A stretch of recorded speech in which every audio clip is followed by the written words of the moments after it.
Salam les gens, aujourd'hui je tenais à vous partager pour ainsi dire ma première expérience sur toile.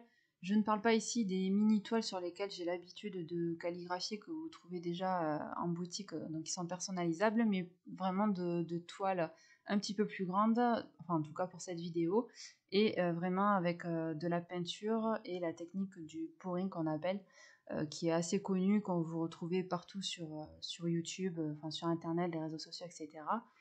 Donc voilà, je vous partage aujourd'hui mon résultat, ce que ça a donné. C'est parti.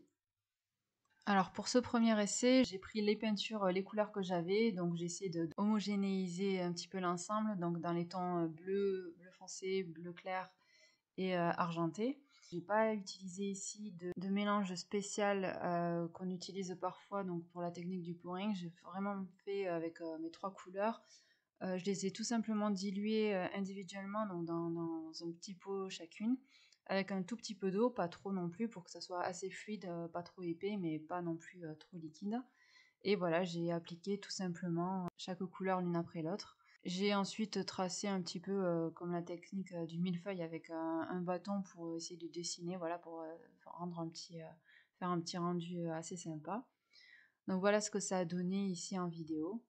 Donc je les ai simplement laissés s'écouler sur la toile, donc je les ai vidés, j'ai vidé un petit peu quelques gouttes à chaque fois au milieu de la toile, je les ai simplement laissés s'écouler vers l'extérieur en penchant légèrement la toile. Vous avez d'autres vidéos YouTube donc, qui détaillent un petit peu plus le processus, mais c'est vraiment très très simple, j'ai fait vraiment au plus simple.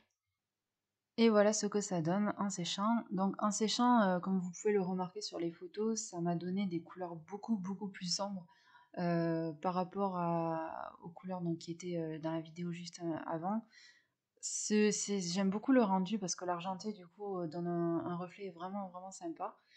Donc voilà, j'ai essayé de faire ressortir les couleurs au mieux sur les photos en prenant sous différents angles. Pour ce premier essai, je voulais vraiment pas gaspiller le matériel, donc j'ai essayé de prendre une toile pas trop grande non plus, assez moyenne quand même qu'on puisse voir le résultat. Elle fait ici 20 cm de côté, donc c'est une toile carrée. Et bien sûr, donc qui dit toile dit forcément calligraphie arabe. Je me devais de faire une calligraphie arabe dessus. Donc c'est parti. J'ai utilisé pour cela mon feutre Molotov. J'hésitais entre la couleur dorée argentée. Donc finalement, j'ai choisi argenté. Et je vous montre tout ça en vidéo.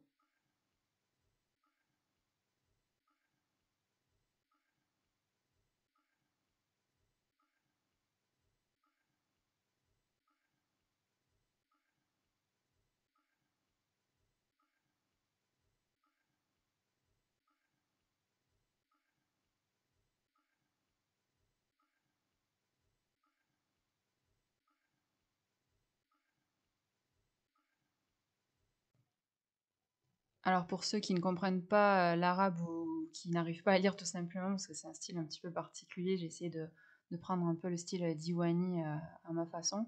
Il est écrit bienvenue tout simplement, ahlan wa sahlan. C'est une expression qu'on utilise communément en arabe. Si vous me suivez déjà sur Instagram ou les réseaux sociaux en général, vous savez que j'aime beaucoup me démarquer et pas faire un petit peu comme tout le monde. Donc j'ai voulu essayer de personnaliser un petit peu cette calligraphie que je trouvais un petit peu vide. Donc je vous montre le résultat et comment j'ai procédé juste après. Donc en fait, si vous remarquez, je vais vous faire quelques zooms.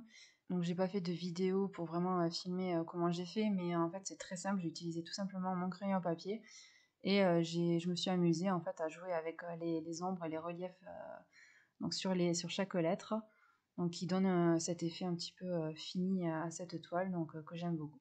Et voilà le résultat final. Donc je vais essayer prochainement de faire d'autres couleurs et bien sûr avec d'autres calligraphies, donc pour voir ce que ça donne. Si je vois que je réussis pas mal, que le rendu est sympa, j'en mettrai peut-être même disponible en boutique. Donc si vous voulez, si ça vous intéresse d'en personnaliser, je vous mettrai tout ça en boutique. Vous avez tous les liens en descriptif de la vidéo. N'hésitez pas à me donner vos astuces ou vos conseils si vous maîtrisez déjà ces techniques sur toile, parce que c'est vraiment nouveau pour moi. Et si cette vidéo vous a plu, n'oubliez pas de laisser un pouce bleu, de vous abonner et d'activer les notifications pour ne rien rater. À bientôt!